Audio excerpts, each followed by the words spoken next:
So they have a exhibit here. Supposedly these are rocks from the moon from some of the Apollo missions. You can actually supposedly touch this. They got a little port where you can touch it, and they're trying to explain how do you know these are from the moon. They found some. Neil Armstrong and Buzz Aldrin once presented some rocks to the Belgian government, and years later, after the moon hoax started circulating, they decided to examine them. They found out they were just petrified wood. They've lost all the telemetry data from all of the Apollo landings, and now they claim they don't have the technology to get back to the moon because it was lost. Well, how do you lose technology? And Buzz Aldrin recently, you can look this up, where he's talking to a little girl, and he basically gives it up that the moon landings were faked. You can check that out. That's recently. Now, the reason I want to use this as a backdrop,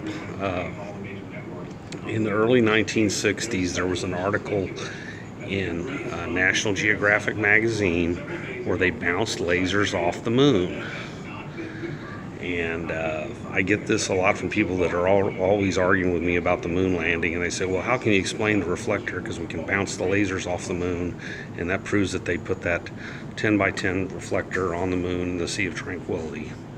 Well, I'm going to bring up some problems with what they said. So here's the listing. So the moon is 238,900 miles.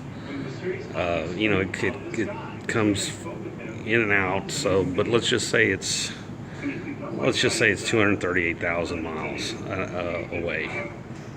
Now you are firing a laser, and it supposedly bounces off this 10 by 10 reflector and comes right back. If you've ever seen them do this, they have the laser, and then they have the collector right next to the laser. A good example of this is the Big Bang Theory. One of the earlier years, they supposedly bounced a laser off the moon. They had the laser receiver right beside where the laser was. Let's talk about some problems there.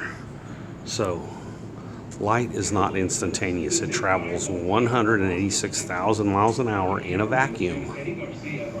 Now remember, a little bit of each travel is not in a vacuum.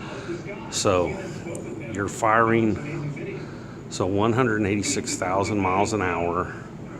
So it's a second, 1.2 seconds going and 1.2 seconds back. So basically 4.2 seconds. Now remember, if you go by what they say, along the equator, the Earth rotates 1,006 miles an hour. As you go up, it's slowing down.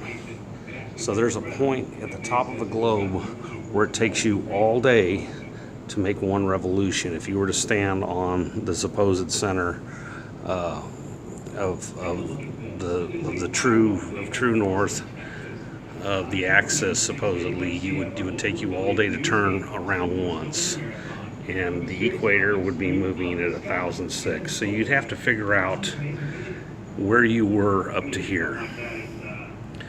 So let's say you were at a place where it was traveling 750 miles an hour, and you fired your laser. Okay, so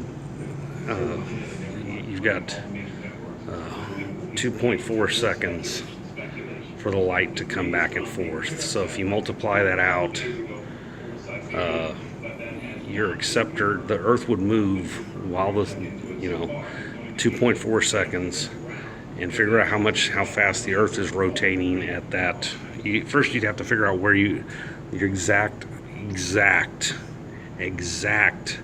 speed of rotation you were on the Earth, and then you would have to figure it out. And if you so you get the 2.4 seconds, and how far would the Earth move in 2.4 seconds as it's rotating?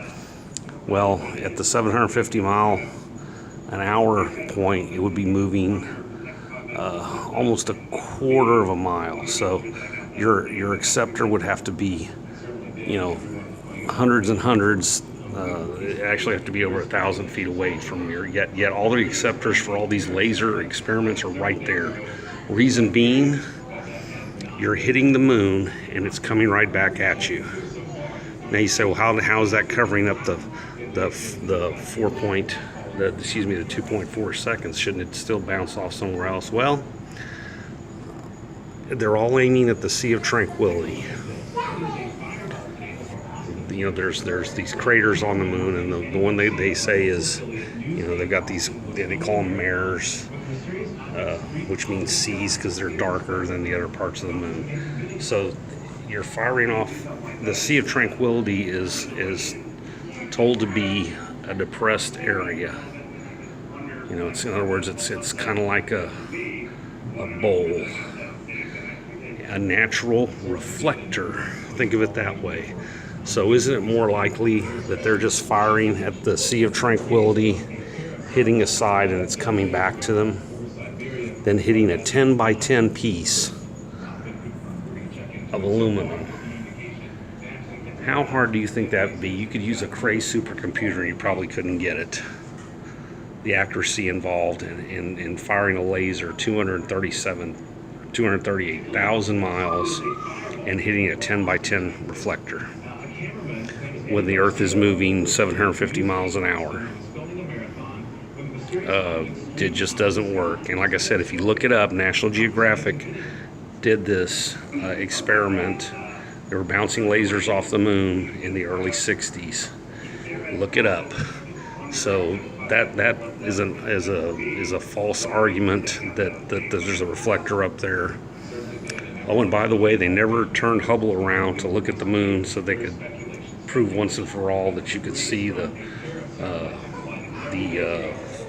vehicles on the moon. I have several people that tell me that, and that's never been done. If you'll remember, when Hubble first went up there, they claimed that the lens was faulty and it couldn't see stuff up close, and it could only see stuff far, and that's when they came up with all the far-flung images of Hubble.